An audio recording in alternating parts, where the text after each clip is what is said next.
인간은 끊임없이 이동하는 동물입니다. 인간의 이동은 어머니의 뱃속에서부터 끊임없이 엄마의 배를 차면서 움직이면서 나온 다음에는 끊임없이 움직이죠. 그리고 성인이 되어서도 가만히 있지 않고 계속해서 어딘가로 이동하려고 하는 습성이 있습니다. 그게 아마도 인류의 모습이라고 볼 수 있는데, 인류의 이동의 모습의 특징이 뭐냐면 영상에 보이는 새들과 아주 흡사한 모습을 보이는데요. 특히 우리 민족과 관련해서는 우리 민족의 이동과 흡사한 이동 경로를 갖고 있는 새들이 있어요. 대표적인 게 청둥오리입니다. 저 앞에 보이는 청둥오리이고요. 또 하나가 학입니다. 학, 두루라고 하는 일본말로는요. 학이라는 동물, 두루미과 하고 오리과, 앞이라고 하는 이 새들은 우리 민족과 이동 경로가 되게 흡사합니다. 인류의 이동의 특징이 뭐냐면 그거는 뭐 당연한 것이고 자연스러운 것인데, 어두운 곳에서 밝은 곳으로 가려고 하는 경향이 있고요. 그 다음에 추운 곳에서 따뜻한 곳으로 가려고 하는 경향이 있죠. 그래서 우리 인류의 이동 통로를 보면 서쪽에서부터 이동을 해서 동쪽으로 이동을 한 겁니다. 그래서 이 지도상으로 봤을 때 중동 지역에서 이동을 해서 이 텐산 산맥을 넘고 중국을 거쳐서 지금의 한반도의 북부에서 그 한민족이라고 하는 민족 정체성이 시작이 되고, 그리고 반도로 내려와서 따뜻한 지역인 반도로 내려오고, 그리고 더 내려와서 앞에 물이 막혔지만 배를 이용해서 일본 열도라고 하는 곳에서 살았던 그런 민족이 우리 민족이에요. 그래서 그 민족의 전체적인 틀은 예족과 맥족이다, 이렇게 예맥족이다 이렇게 보는 거고, 그리고 민족의 특성이 뭐냐면 수렵 활동을 하면서 또 전쟁을 하면서 큰 활을 썼던 민족이다. 그래서 동이라고 하는 이제 단어가 붙게 된 거거든요.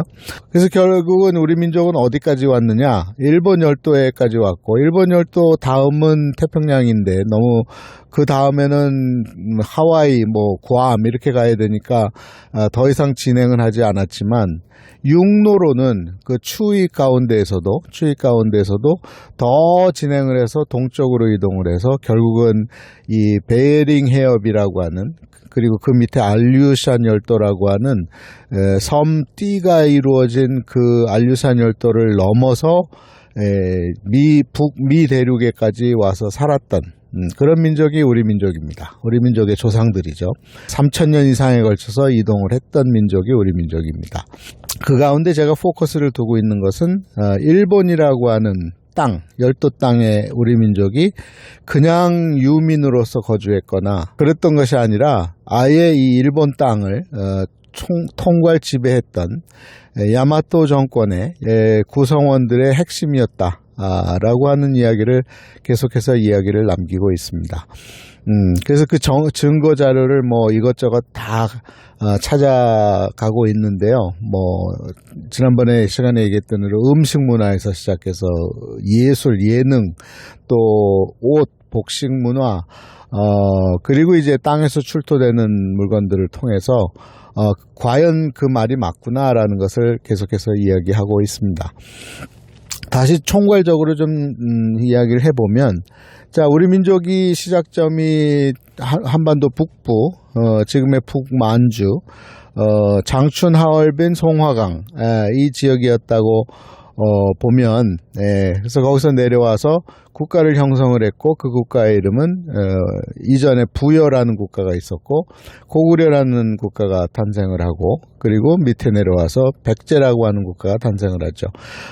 그리고 별도로 신라라고 하는 국가가 탄생을 합니다. 그리고 그 중간 밑에 사이에 가야라고 하는 소국이 있었던 것으로 우리는 일반적으로 이해하고 있죠.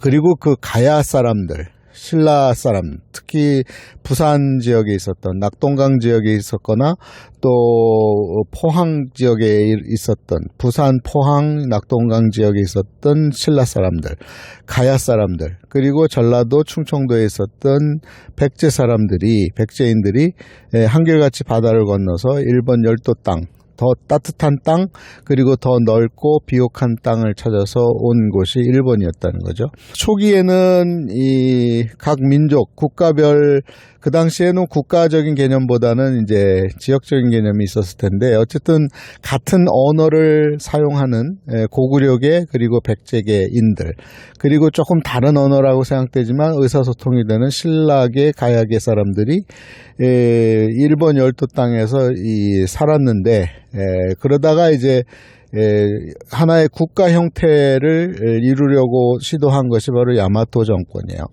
그래서 야마토 정권은 어디에 있었냐면은 지금의 나라, 일본의 나라현 남쪽에 오사카를 중심으로 하고, 오사카 서오사카 그리고 동오사카, 히가시 오사카라고 하는, 그리고 히가시 오사카를 넘어서는 산들이 있는데, 그 몇 개의 산, 두세 개의 산을 넘어서 들어오게 되면 거기가 나라 분지입니다. 이 나라 분지에서 하나의 정권을 창출하게 되는데, 그게 야마토 정권이에요. 그 야마토 정권을 이룬 이들이 백제인들이다 이 말입니다. 이전에는 백제인들 말고 신라, 가야, 고구려계 유민들이, 특히 신라 고구려계는 일본 열도의 지금의 상인 지방이라고 하는 산음 지방, 저 위쪽에, 지금의 지명으로 얘기하면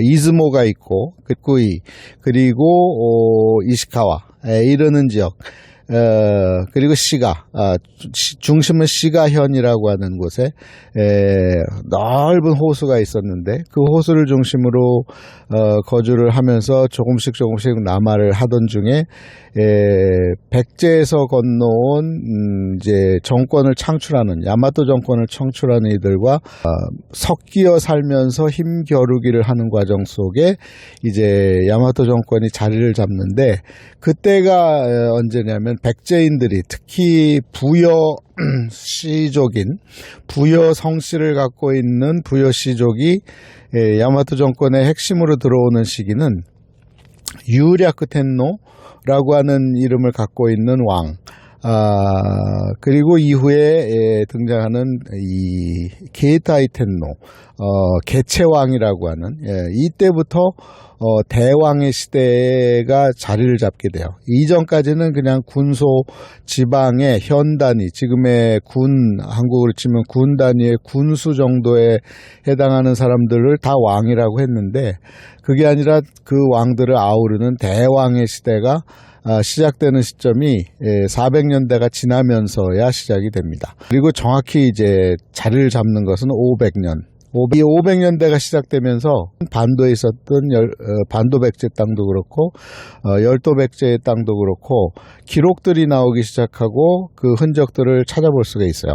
반도 백제 땅에서는 무령왕, 그리고 열도 백제 땅에서는 개체왕이라고 하는 인물이 동일한 이 가족력을 갖고 있다는 거죠.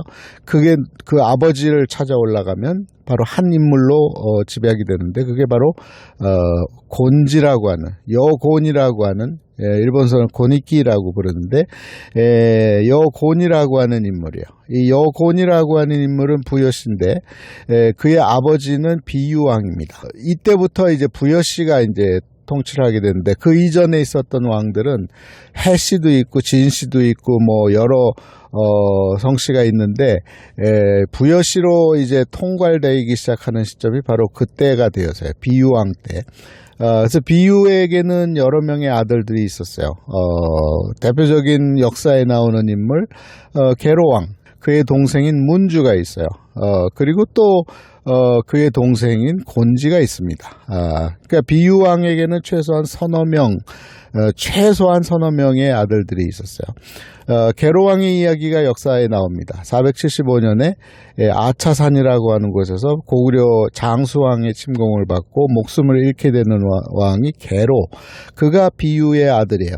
근데 그 게로의 형제가 누구냐면 중에 누가 있냐면 곤지가 있습니다. 한국으로부터 이 자귀의 인정을 받는 소위 말해서 좌현왕이라고 하는 타이틀을 받게 해주고 대신에 그를 내쫓아버려. 게로왕은 곤지를 좌현왕으로 승격을 시키고 인정을 받으면서 그의 좌현왕이 되고 왕통의 인정을 받으려면 그 왕통의 그 혈통에 연결이 돼야 되기 때문에 자기의 부인 중에 한 명이었던 귤희 부인이라고 하는 여인을, 만삭 중에 있었던 귤희 부인이라고 하는 여인을 이 곤지에게 주면서 곤지로 하여금 일본으로 가서 거기를 통치하게끔, 일본을 통치하게끔 조치를 합니다. 그게 460년, 461년의 일이에요. 461년에 곤지는 그 형수에 해당되는 귤희 부인 데리고 일본 열도 땅으로 오다가 대마도 트시마를 거쳐서 이키시마라는 곳이 있는데 거기보다 더 작은 그 다음 섬인 가카라시마라고 하는 강나도라고 하는 곳에서 출산을 하게 됩니다. 그래서 태어난 인물이 바로 사마라고 하는 이제 아이인데, 이가 이제 나중에 25대 백제의 25대 왕인 무령왕이 되는 인물이에요. 그 인물을 데리고 이제 일본 열도 땅에서 이미 곤지는 아마도 이 지역에서는 왕의 이름으로 지역을 통치하고 있었고, 그리고 이제 대왕의 타이틀을 거머쥐고 이 일본 열도 땅, 특히 이 긴키 지방, 좁히면 이 기나이 지방이라고 하는 나라 지역을 통치하였던 것으로 생각이 됩니다. 그래서 그의 아들이 여러 명이 있었는데 최소한 대여섯 명의 아들이 있었습니다. 기록이 최소한 5명이 있었다는 기록은 이미 나오니까, 그 중에 곤지의 아들들의 면면을 보면 무령왕보다 먼저 이 백제의 왕이 되는 동성왕이 곤지의 아들이고, 그래서 무령왕의 아버지 또한 곤지, 그리고 곤지에게는 또 다른 아들이 있는데 그게 바로 일본에서 이제 개체왕으로 등장하는 백제의 이 무령왕조의 일본의 왕으로 통치하게 되는 인물이 바로 개체의 왕인데 나중에 천왕으로 이제 등재가 되죠. 이 개체라고 하는 인물이 이제 왕위를 잇게 되는데 그의 아버지가 곤지다, 이렇게 보는 거죠, 일반적으로. 그래서 그 흔적들이 이 지금의 교토 남쪽, 그리고 나라, 이 지역 등에서 발견돼요. 여러 형태로 발견되는데 고분 형태로도 추정이 가능하고, 확실하게 남는 근거는 이 무령왕 때, 무령왕 묘에서 발견된 그 유물들 속에 동경이 있는데, 구리 거울이라 이 말입니다. 그 동경에 적혀져 있는 명문 글씨들 속에 이 동경이 누가 만들었고 언제 만들었고 누구한테 줬다라는 내용이 적혀져 있어요. 사마가 남제왕에게 줬다 라고 하는 기록이 나오므로 이 남제왕이 개체라는 것을 양국이 다 인정을 하고, 또 사마가 무령왕이라는 것을 또한 양국이 인정하기 때문에 명확하게 무령왕이 개체왕에게 보냈다. 근데 일본에서는 이 헌상을 했다라든가 뭐 이렇게 얘기를 하지만 사실은 형제지간에 주고받은 물건이에요. 무령왕이 자기 형제인 이 개체에게 보냈다고 하는 근거가 확실하게 남는 거죠. 그것이 지금 현재 남아 있습니다. 스다 하치망구라고 하는 곳에 현재도 남아 있는 유물이 있어서 역사를 입증해주고 있죠. 그렇게 해서 이 일본 땅에, 열도 땅의 통치자로서 이 백제인들이 일본을 통치를 정확하게 한 겁니다. 그러면 이제 혈통이 연결이 되기 때문에 설명하기가 굉장히 쉬워져요. 이 무령왕조에서 백제의 그 다음 왕들을 나열을 하면, 대표적인 큰 왕들만 나열하면 성왕이 있습니다. 무령왕의 아들이 성왕이고요. 그리고 그의 아들이 부여 창인데 그게 위덕왕입니다. 위덕왕. 그리고 두 명을 스킵하고 두 명은 거의 1년밖에 통치를 안 했기 때문에 그 다음에 무왕이 등장하고 의자왕이 등장해요. 그리고 일본 땅에서는 그 같은 시기쯤을 얘기하면 무령왕 쪽에는 일본 땅에서는 개체왕이라고 그랬잖아요. 형제인. 그리고 그 개체왕의 아들이 누구냐면 헌명이에요. 헌명왕인데 헌명 쪽에는 누가 백제에서는 위도왕 쪽입니다. 성왕과 위도왕. 성왕이 이제 헌명왕의 카운터파트가 되고 성왕이 뜻하지 않게 541년에 관산성 전투에서 이 비윤의 목숨을 잃게 됨으로 인해서 그 다음 아들인 이제 위도왕이 등장하는데 그때에도 일본 땅은 헌명이 통치하고 있습니다. 다시 말하면 그 당시에 백제 땅에서는 반도 백제 땅에서는 무령왕의 아들인 성왕이었고 일본 땅에서 외의 땅에서는 개체의 아들인 헌명이니까 둘 사이는 성왕과 헌명 사이는 자기 아버지 때의 형제이기 때문에 사촌지간이 되는 거죠. 사촌지간이 되고 그 다음에 그 성왕의 아들이 위도왕이고 그리고 그 헌명왕 다음에 누가 등장하면 비다츠 민달왕입니다. 그러니까 민달과 위도왕 또한 혈연으로 연결이 되는 거죠. 그래서 연결이 되는 그런 혈통의 연장선에 있습니다. 그리고 그 당시에 일본 땅과 외의 땅은 한결같이 백제 땅이었기 때문에 왕위를 교차해서 왕위를 이어가는 시대가 계속 이어집니다. 그 대표적인 인물이 동성왕이었고 동성왕은 이 곤지의 아들이에요. 곤지의 아들이기 때문에 일본 땅에서 자라서 있었기 때문에 그 동성왕이 일본 땅에 있다가 그러니까 외의 땅이죠. 야마토 정권 하에 있다가 열도 백제의 왕으로 간 것 마찬가지로 무령왕 또한 일본 출생이고 외의 땅에서 출생했고 그의 성장 과정이 기록되어 있지 않기 때문에 그 무령왕이 백제에 있었는지 외의 땅에 있었는지는 알 수 없지만 어쨌든 출생지는 일본이지만 이제 왕위는 이제 반도 백제에서 왕위를 잇게 되는 거죠. 근데 그게 그것으로 끝난 게 아니라 이제 나중에 무왕조에 이르면 바로 서동요의 주인공이자 그 말을 캐는 서동이라고 하는 인물의 그 출생과 그의 행적이 사실은 베일에 가여 있었는데 알고 봤더니 그 무왕 또한 일본 땅에 있었다. 민달의 아들이었다라고 이제 보는 거죠. 민달의 아들이었고 일본 땅 외의 땅에서 왕위 쟁탈에서 밀려서 마침 반도 땅에서 이제 위도왕이 죽고 그 뒤로 세운 두 왕, 그러니까 해왕과 법왕 다음 자리를 무왕이 꿰차게 되는데 그가 일본에서 건너간 동성왕과 마찬가지로 또 무령왕과 마찬가지로 일본에서 넘어간 열도에 있었던 백제의 왕통이었다. 이렇게 보는 거죠.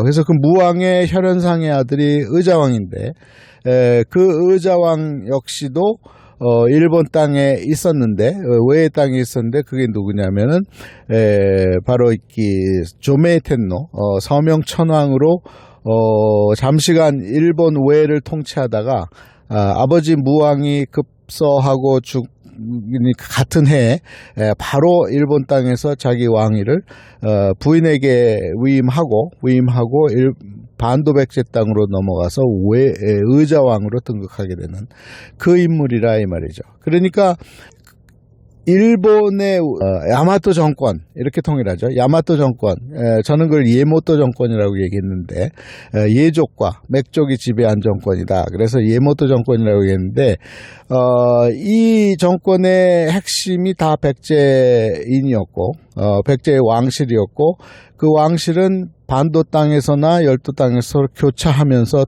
왕래를 했다. 그 내용이 이제 어디에 기록되냐면 삼국 사기에도 또 이상한 형태로 기록이 되는데 인질로 잡혀가 있었다라는 식의 표현을 하는데 인질이 아니라는 거죠. 인질이 아니라 그 왕세자가 일본 땅을 이제 외의 땅을 통치할 수도 있기 때문에 거기를 체제하고 있었다, 이렇게 볼 수 있는 거죠. 서로 교차하면서 왕권을 이어갔던 시기가 400년대부터 400년대 중반부터 시작해서 정확히는 500년대, 600년대 중반까지 한반도에 있었던 반도백제와 열도 땅에 있었던 열도백제는 한 왕통이었고, 그 왕통의 끝자락은 그럼 어디냐? 그게 바로 660년에 일어났던 그 나당연합군에 의해서 백제가 멸망하게 되는 의자왕의 마지막 시절, 그리고 그것을 부흥시키기 위해서 그의 아들이었던 나카노우에, 그리고 나카노우에와 를 도와서 을사의 변을 일으켜서 성공했던 나카토미노 카마타리, 이들이 힘을 다해서, 그리고 또 나카노우의 동생이었던 나중에 천무천왕이 되는 오와마 황자 등등이 힘을 합쳐서 이 백제를, 반도 땅의 백제를, 아버지의 땅을 살려보려고 수군 27,000 앞뒤로 또 병력을 보낸 걸 따지면 사실상은 거의 4만여 명에 가까운 병력을 보내서까지 열도 백제에서 반도 백제를 구원 되살리려고 했지만 결국은 실패하고 돌아오면서